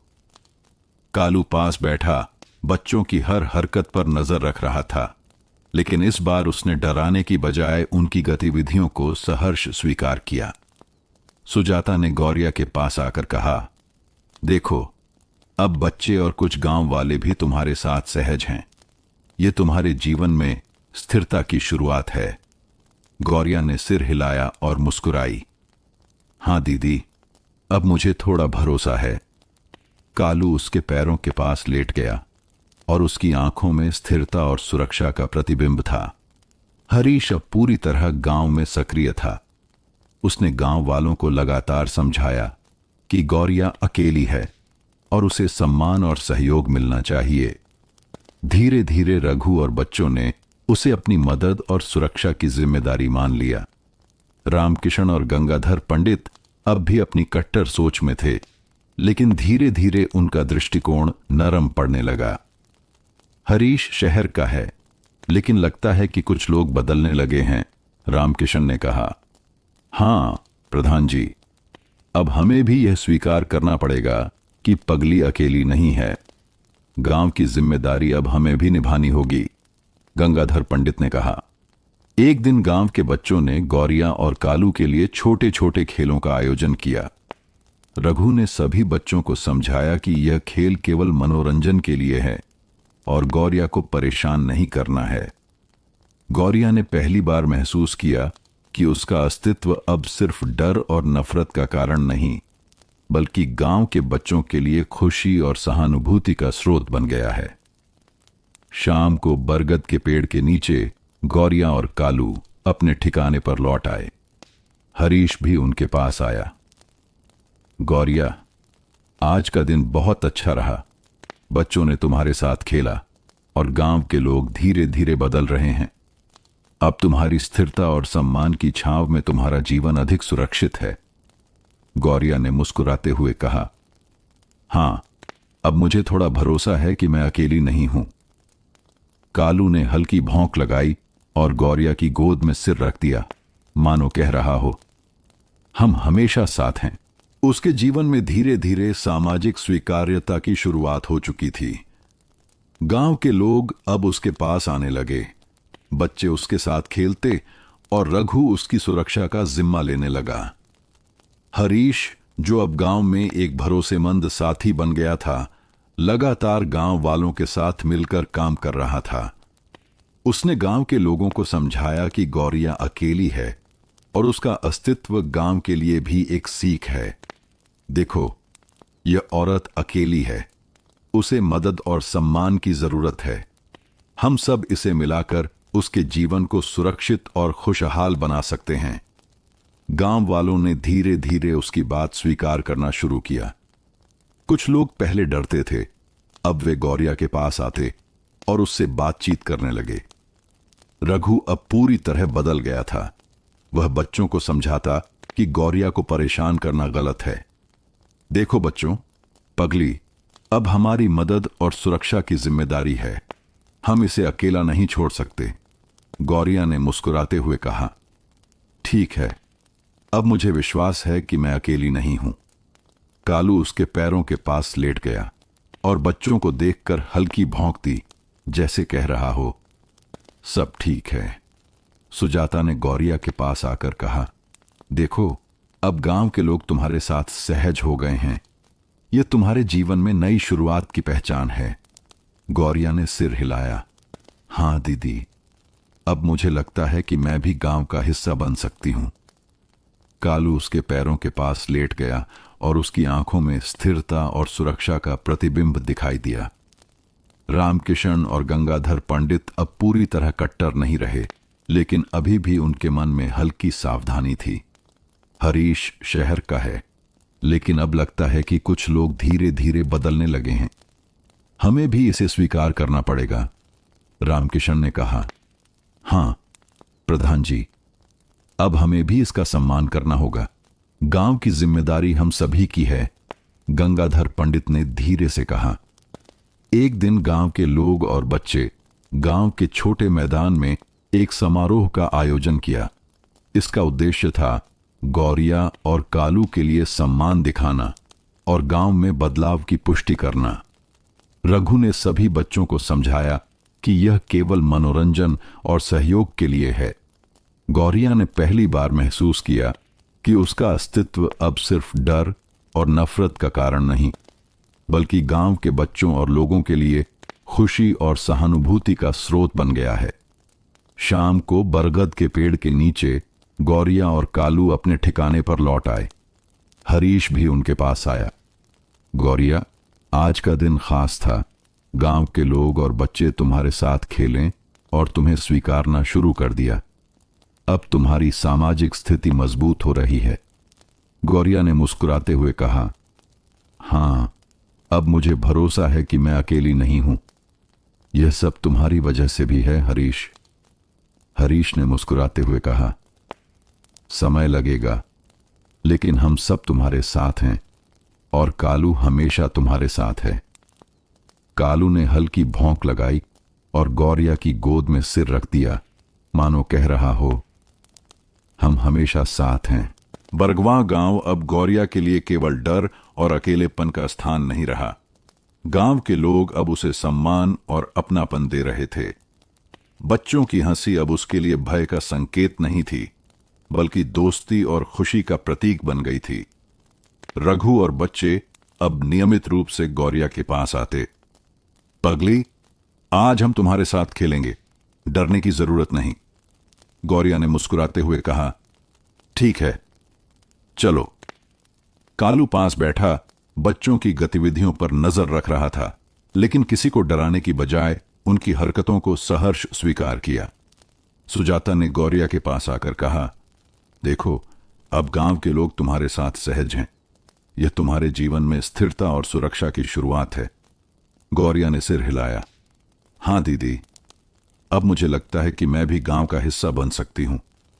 कालू उसके पैरों के पास लेट गया और उसकी आंखों में भरोसे और स्थिरता का प्रतिबिंब दिखाई दिया। हरीश अब गांव में पूरी तरह सक्रिय था। उसने गांव वालों को लगातार समझाया कि गौरिया अकेली है और उसे सम्मान और सहयोग की जरूरत है। धीरे धीरे रघु और बच्चों ने उसे अपनी मदद और सुरक्षा की जिम्मेदारी मान लिया। रामकिशन और गंगाधर पंडित अब पूरी तरह कट्टर नहीं रहे। हरीश शहर का है, लेकिन लगता है कि गांव के कुछ लोग धीरे धीरे बदलने लगे हैं। हमें भी इसे स्वीकार करना पड़ेगा, रामकिशन ने कहा। हां प्रधान जी, अब हमें भी इसका सम्मान करना होगा। गांव की जिम्मेदारी हम सभी की है, गंगाधर पंडित ने कहा।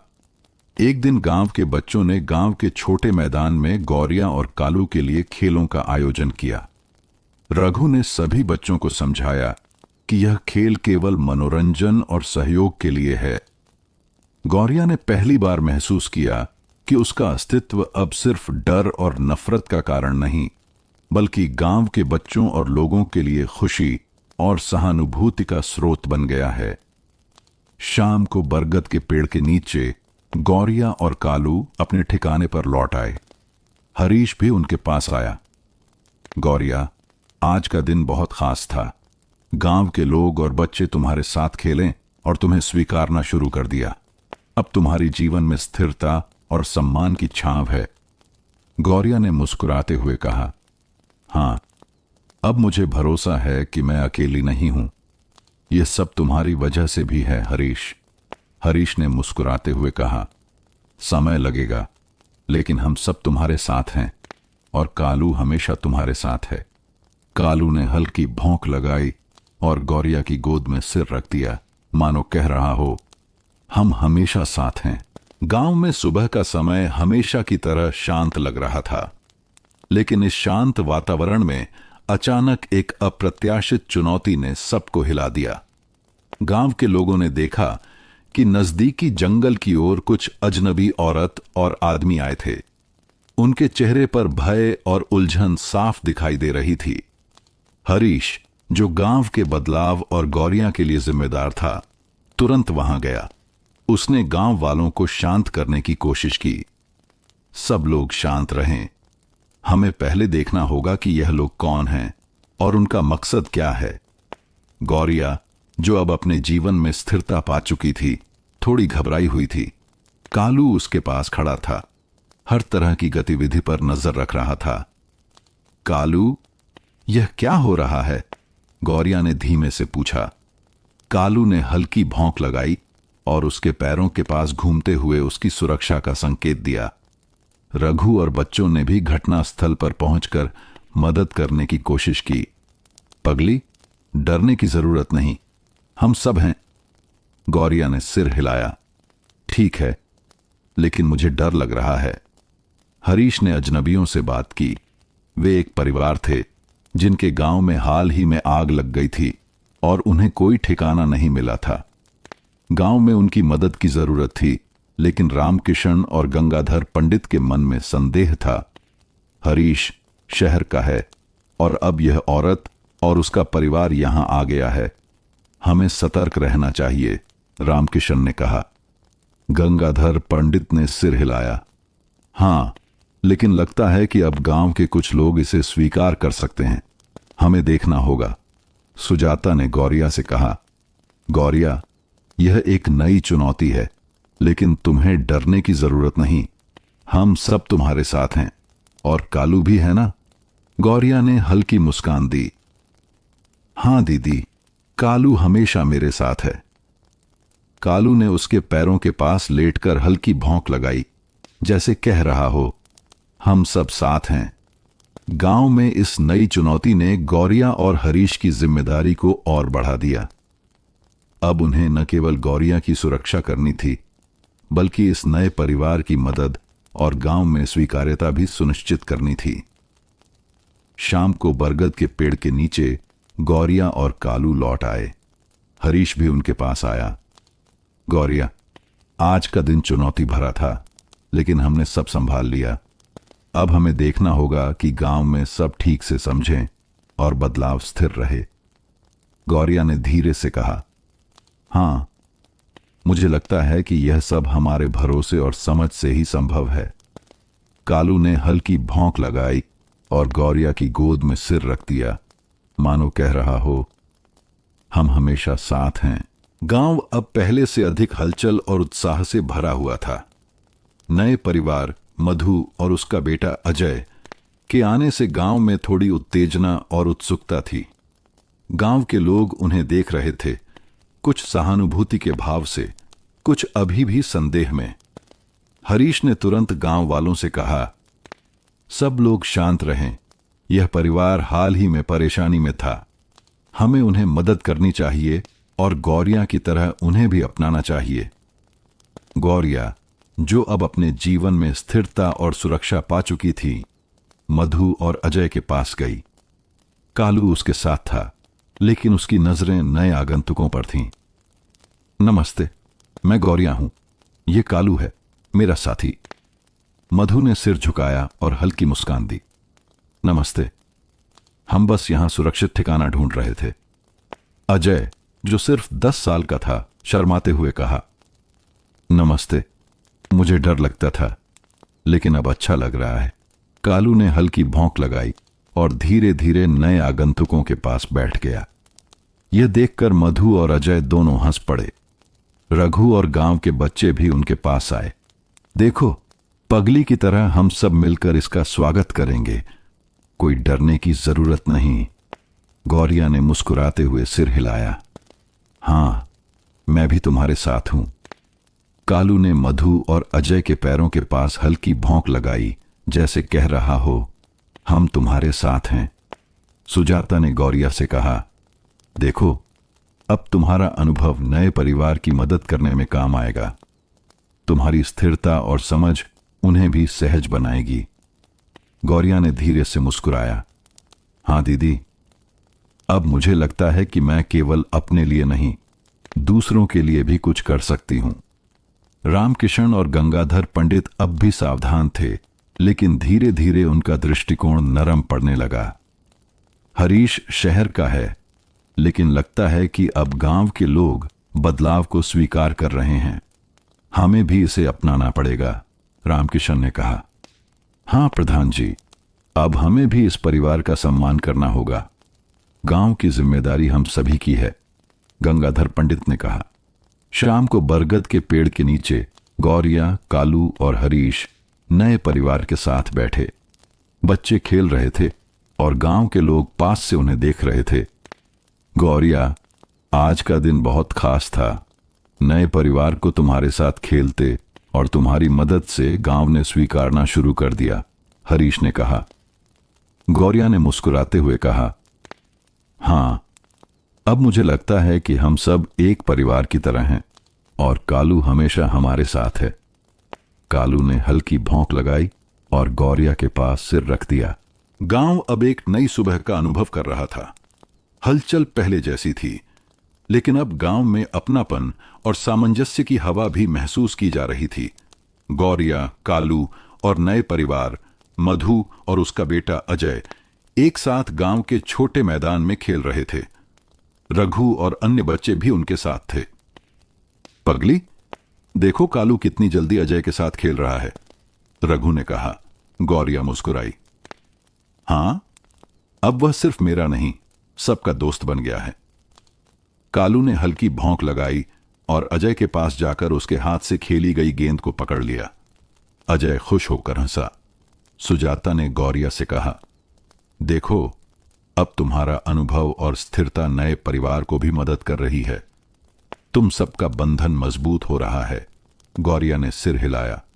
हां दीदी, अब मुझे लगता है कि हम सब एक परिवार की तरह हैं। हरीश ने गांव वालों से कहा, देखो, यह बंधन गांव के लिए भी महत्वपूर्ण है। जब हम एक दूसरे का सहयोग करेंगे तो गांव और मजबूत और सुरक्षित बनेगा। रामकिशन और गंगाधर पंडित अब पूरी तरह बदल नहीं पाए थे, लेकिन उन्होंने गौरिया और नए परिवार को देखकर मान लिया कि सहयोग और अपनापन संभव है। हरीश, लगता है कि यह बदलाव स्थिर होगा। हमें भी इसे स्वीकार करना होगा, रामकिशन ने धीरे से कहा।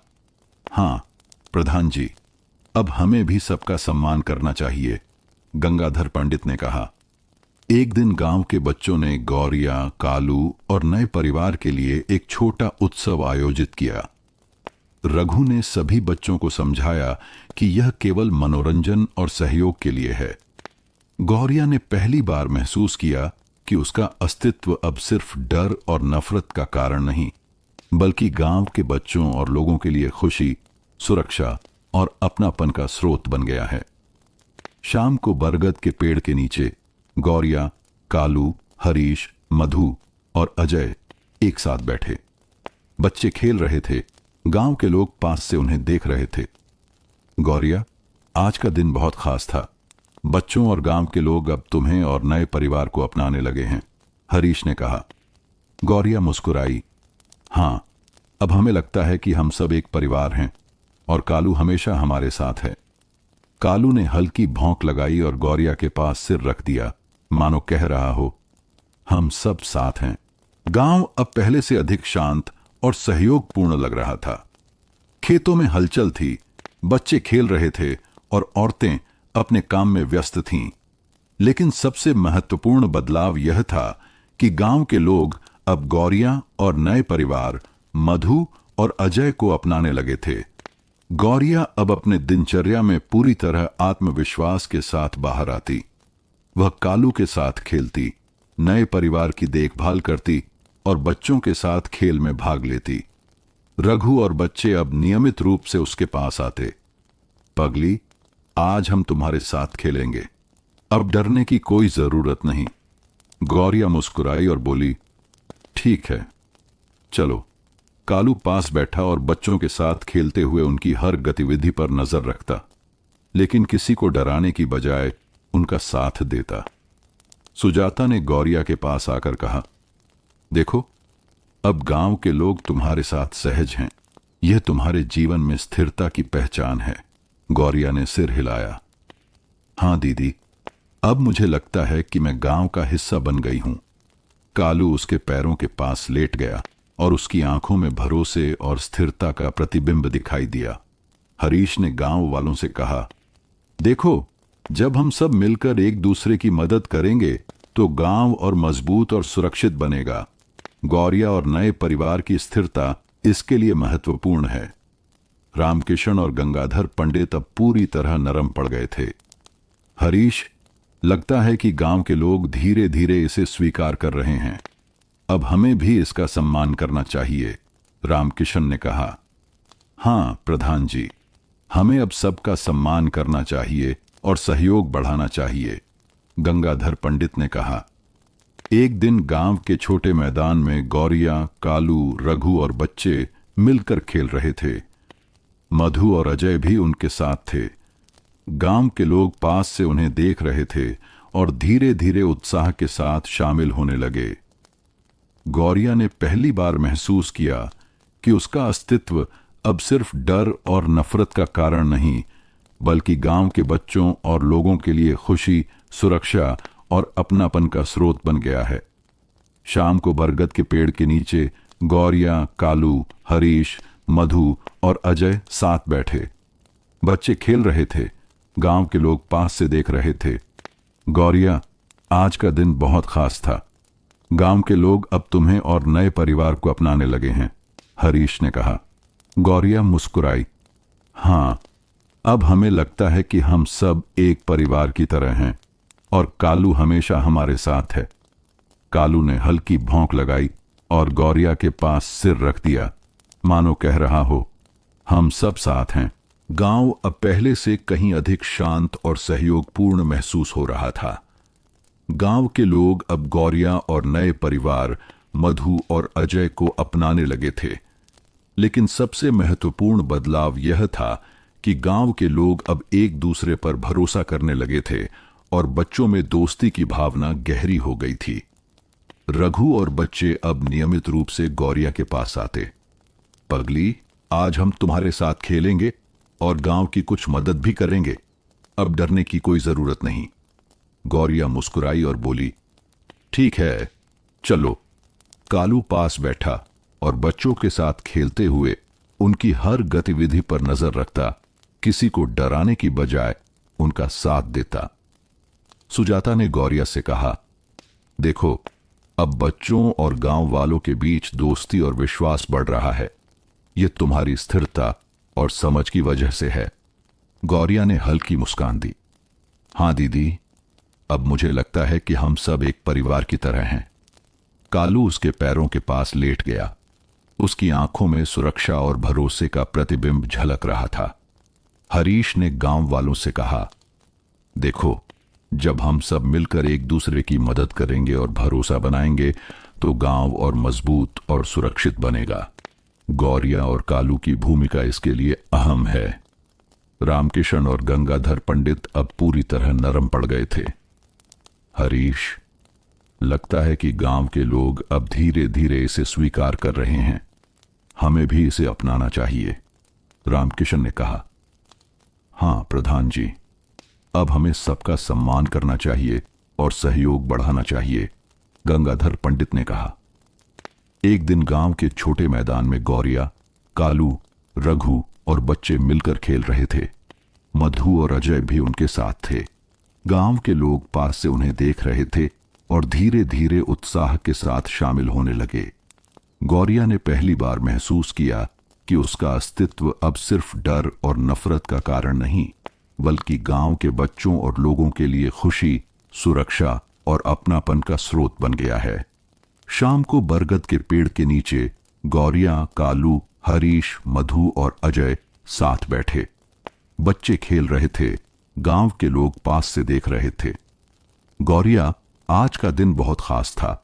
बच्चों और गांव के लोग अब तुम्हें और नए परिवार को अपनाने लगे हैं।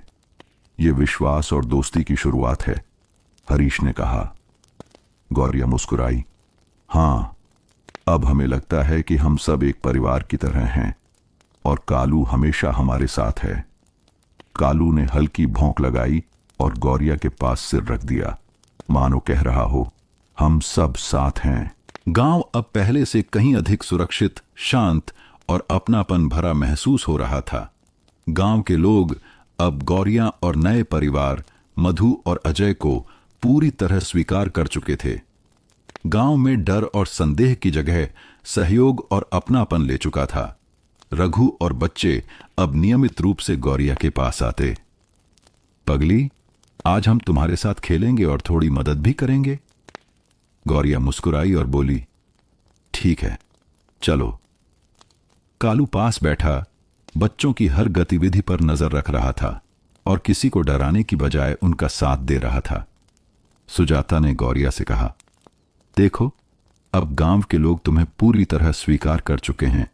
यह तुम्हारे जीवन में स्थिरता और सुरक्षा की पहचान है। गौरिया ने सिर हिलाया। हाँ दीदी, अब मुझे लगता है कि मैं गांव का हिस्सा बन चुकी हूं। कालू उसके पैरों के पास लेट गया और उसकी आंखों में भरोसा और स्थिरता झलक रही थी। हरीश ने गांव वालों से कहा, देखो, अब गांव में गौरियां और नए परिवार की पूरी स्वीकार्यता है। जब हम सब मिलकर एक दूसरे की मदद करेंगे तो गांव और मजबूत बनेगा। रामकिशन और गंगाधर पंडित अब पूरी तरह नरम पड़ गए थे। हरीश, अब लगता है कि गांव के लोग इसे पूरी तरह स्वीकार कर चुके हैं। हमें भी इसे अपनाना चाहिए, रामकिशन ने कहा। हाँ प्रधान जी, अब हमें सबका सम्मान करना चाहिए और सहयोग बढ़ाना चाहिए, गंगाधर पंडित ने कहा। एक दिन गांव के छोटे मैदान में गौरिया, कालू, रघु और बच्चे मिलकर खेल रहे थे। मधु और अजय भी उनके साथ थे। गांव के लोग पास से उन्हें देख रहे थे और धीरे धीरे उत्साह के साथ शामिल होने लगे। गौरिया ने महसूस किया कि उसका अस्तित्व अब सिर्फ डर और नफरत का कारण नहीं, बल्कि गांव के बच्चों और लोगों के लिए खुशी, सुरक्षा और अपनापन का स्रोत बन गया है। शाम को बरगद के पेड़ के नीचे गौरिया, कालू, हरीश, मधु और अजय साथ बैठे। बच्चे खेल रहे थे, गांव के लोग पास से देख रहे थे। गौरिया, आज का दिन बहुत खास था।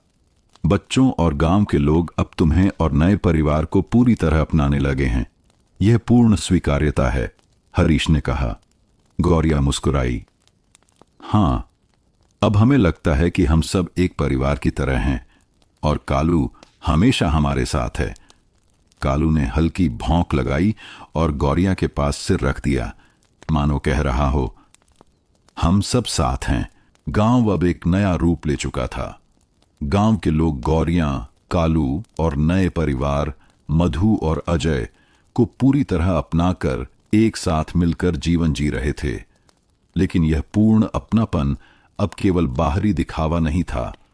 गांव के लोगों के दिलों में रिश्तों की गहराई महसूस हो रही थी। रघु और बच्चे अब नियमित रूप से गौरिया के पास आते। पगली, आज हम तुम्हारे साथ खेलेंगे और थोड़ी मदद भी करेंगे। गौरिया मुस्कुराई और बोली, ठीक है, चलो। कालू पास बैठा और बच्चों की हर गतिविधि पर नजर रख रहा था। वह अब सिर्फ गौरिया का साथी नहीं, बल्कि पूरे गांव के बच्चों का मित्र बन चुका था। सुजाता ने गौरिया से कहा, देखो, अब बच्चे और गांव वाले तुम्हारे साथ केवल दोस्त नहीं हैं, बल्कि तुम्हारे भरोसेमंद साथी बन गए हैं। यह रिश्तों की गहराई है। गौरिया ने हल्की मुस्कान दी। हां दीदी, अब मुझे लगता है कि हम सब एक परिवार की तरह हैं। कालू उसके पैरों के पास लेट गया और उसकी आंखों में सुरक्षा और विश्वास झलक रहा था। हरीश ने गांव वालों से कहा, अब गांव में गौरिया, कालू और नए परिवार की पूरी मान्यता और अपनापन है। जब हम सब एक दूसरे का सहयोग करेंगे तो यह गांव हमेशा सुरक्षित और खुशहाल रहेगा। रामकिशन और गंगाधर पंडित अब पूरी तरह बदल चुके थे। हरीश, अब हम समझ गए हैं कि गौरिया और कालू केवल एक औरत और कुत्ता नहीं हैं, बल्कि गांव के लिए स्थिरता और अपनापन का प्रतीक है, रामकिशन ने कहा। हां प्रधान जी, अब हमें भी सबका सम्मान करना चाहिए और सहयोग बढ़ाना चाहिए, गंगाधर पंडित ने कहा। एक दिन गांव के छोटे मैदान में गौरिया, कालू, रघु और बच्चे मिलकर खेल रहे थे। मधु और अजय भी उनके साथ थे। गांव के लोग पास से उन्हें देख रहे थे और धीरे धीरे उत्साह के साथ शामिल होने लगे। गौरिया ने महसूस किया कि उसका अस्तित्व अब सिर्फ डर और नफरत का कारण नहीं, बल्कि गांव के बच्चों और लोगों के लिए खुशी, सुरक्षा और अपनापन का स्रोत बन गया है। शाम को बरगद के पेड़ के नीचे गौरिया, कालू, हरीश, मधु और अजय साथ बैठे। बच्चे खेल रहे थे, गांव के लोग पास से देख रहे थे। गौरिया, आज का दिन बहुत खास था। बच्चों और गांव के लोग अब तुम्हें और नए परिवार को पूरी तरह अपनाने लगे हैं। ये रिश्तों की गहराई है, हरीश ने कहा। गौरिया मुस्कुराई। हां, अब हमें लगता है कि हम सब एक परिवार की तरह हैं और कालू हमेशा हमारे साथ है। कालू ने हल्की भौंक लगाई और गौरिया के पास सिर रख दिया, मानो कह रहा हो, हम सब साथ हैं। गांव अब पहले से कहीं अधिक शांत, सहयोगपूर्ण और अपनापन भरा महसूस हो रहा था। गौरिया और कालू अब केवल अपने लिए नहीं, बल्कि पूरे गांव के लिए सुरक्षा, स्थिरता और मित्रता का प्रतीक बन चुके थे। रघु और बच्चे अब नियमित रूप से गौरिया के पास आते। पगली, आज हम तुम्हारे साथ खेलेंगे और थोड़ी मदद भी करेंगे। गौरिया मुस्कुराई और बोली, ठीक है, चलो। कालू पास बैठा और बच्चों की हर गतिविधि पर नजर रख रहा था। वह अब पूरे गांव का भी मित्र बन चुका था। सुजाता ने गौरिया से कहा, देखो, अब बच्चों और गांव वालों के बीच तुम्हारा अनुभव उन्हें भी स्थिरता और सुरक्षा का एहसास देता है। यह जीवन का स्थिर रूप है। गौरिया ने हल्की मुस्कान दी। हां दीदी, अब मुझे लगता है कि हम सब एक परिवार की तरह हैं। कालू उसके पैरों के पास लेट गया। उसकी आंखों में भरोसा और स्थिरता झलक रही थी। हरीश ने गांव वालों से कहा, अब गांव में गौरिया, कालू और नए परिवार की पूरी स्थिरता और अपनापन है। जब हम सब मिलकर एक दूसरे की मदद करेंगे तो यह गांव हमेशा सुरक्षित और खुशहाल रहेगा। रामकिशन और गंगाधर पंडित अब पूरी तरह बदल चुके थे। हरीश, अब हम समझ गए हैं कि गौरिया और कालू केवल एक औरत और कुत्ता नहीं है, बल्कि गांव के लिए स्थिरता और अपनापन का प्रतीक हैं। रामकिशन ने कहा, हां प्रधान जी, अब हमें भी सबका सम्मान करना चाहिए और सहयोग बढ़ाना चाहिए। गंगाधर पंडित ने कहा। एक दिन गांव के छोटे मैदान में गौरिया, कालू, रघु और बच्चे मिलकर खेल रहे थे। मधु और अजय भी उनके साथ थे। गांव के लोग पास से उन्हें देख रहे थे और धीरे धीरे उत्साह के साथ शामिल होने लगे। गौरिया ने महसूस किया कि उसका अस्तित्व अब सिर्फ डर और नफरत का कारण नहीं, बल्कि गांव के बच्चों और लोगों के लिए खुशी, सुरक्षा और अपनापन का स्रोत बन गया है। शाम को बरगद के पेड़ के नीचे गौरिया, कालू, हरीश, मधु और अजय साथ बैठे। बच्चे खेल रहे थे। गांव के लोग पास से देख रहे थे। गौरिया, आज का दिन बहुत खास था। बच्चों और गांव के लोग अब तुम्हें और नए परिवार को पूरी तरह अपनाने लगे हैं। यह जीवन का स्थिर रूप है, हरीश ने कहा।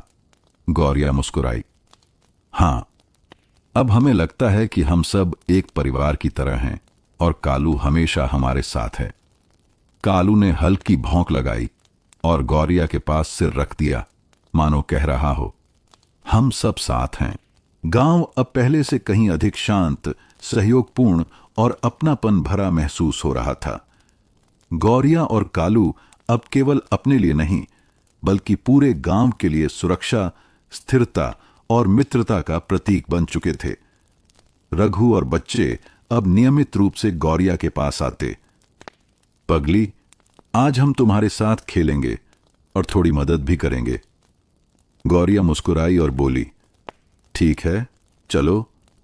कालू पास बैठा और बच्चों की हर गतिविधि पर नजर रख रहा था। वह पूरे गांव का भी मित्र बन चुका था। सुजाता ने गौरिया से कहा, देखो, अब बच्चों और गांव वालों के बीच तुम्हारा अनुभव उन्हें भी स्थिरता और सुरक्षा का एहसास देता है। यह जीवन का स्थिर रूप है। गौरिया ने हल्की मुस्कान दी। हां दीदी, अब मुझे लगता है कि हम सब एक परिवार की तरह हैं। कालू उसके पैरों के पास लेट गया। उसकी आंखों में भरोसा और स्थिरता झलक रही थी। हरीश ने गांव वालों से कहा, अब गांव में गौरिया, कालू और नए परिवार की पूरी स्थिरता और अपनापन है। जब हम सब मिलकर एक दूसरे की मदद करेंगे तो यह गांव हमेशा सुरक्षित और खुशहाल रहेगा। रामकिशन और गंगाधर पंडित अब पूरी तरह बदल चुके थे। हरीश, अब हम समझ गए हैं कि गौरिया और कालू केवल एक औरत और कुत्ता नहीं हैं, बल्कि गांव के लिए स्थिरता और अपनापन का प्रतीक हैं। रामकिशन ने कहा, हां प्रधान जी, अब हमें भी सबका सम्मान करना चाहिए और सहयोग बढ़ाना चाहिए। गंगाधर पंडित ने कहा। एक दिन गांव के छोटे मैदान में गौरिया, कालू, रघु और बच्चे मिलकर खेल रहे थे। मधु और अजय भी उनके साथ थे। गांव के लोग पास से उन्हें देख रहे थे और धीरे धीरे उत्साह के साथ शामिल होने लगे। गौरिया ने महसूस किया कि उसका अस्तित्व अब सिर्फ डर और नफरत का कारण नहीं, बल्कि गांव के बच्चों और लोगों के लिए खुशी, सुरक्षा और अपनापन का स्रोत बन गया है। शाम को बरगद के पेड़ के नीचे गौरिया, कालू, हरीश, मधु और अजय साथ बैठे। बच्चे खेल रहे थे, गांव के लोग पास से देख रहे थे। गौरिया, आज का दिन बहुत खास था।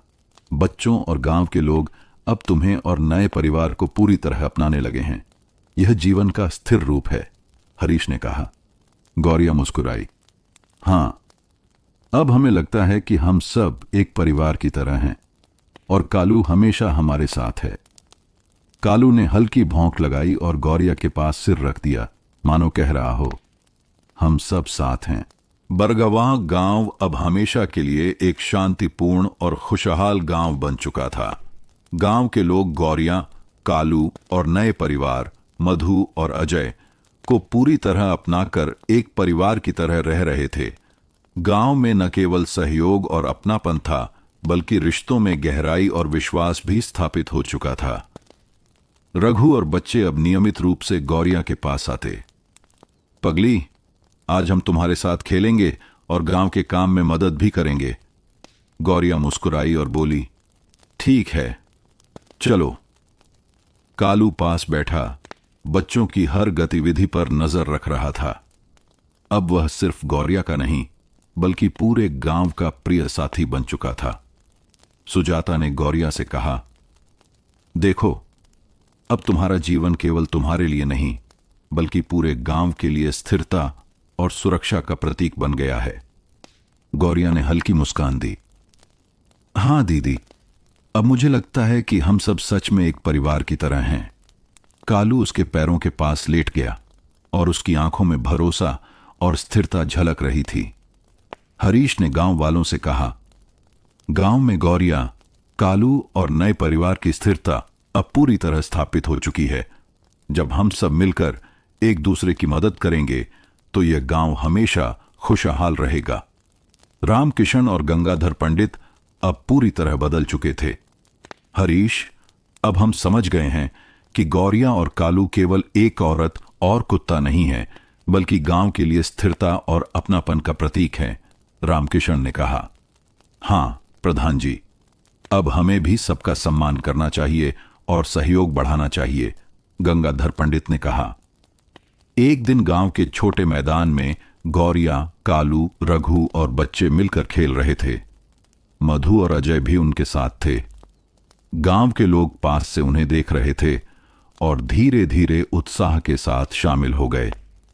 गौरिया ने महसूस किया कि उसका अस्तित्व अब केवल डर और तिरस्कार का कारण नहीं, बल्कि गांव के बच्चों और लोगों के लिए खुशी, सुरक्षा और अपनापन का स्रोत बन गया है। शाम को बरगद के पेड़ के नीचे गौरिया, कालू, हरीश, मधु और अजय साथ बैठे। बच्चे खेल रहे थे, गांव के लोग पास से देख रहे थे। गौरिया, आज का दिन बहुत खास था। बच्चों और गांव के लोग अब तुम्हें और नए परिवार को पूरी तरह अपनाने लगे हैं। यह स्थायी सुख और अपनापन है, हरीश ने कहा। गौरिया मुस्कुराई।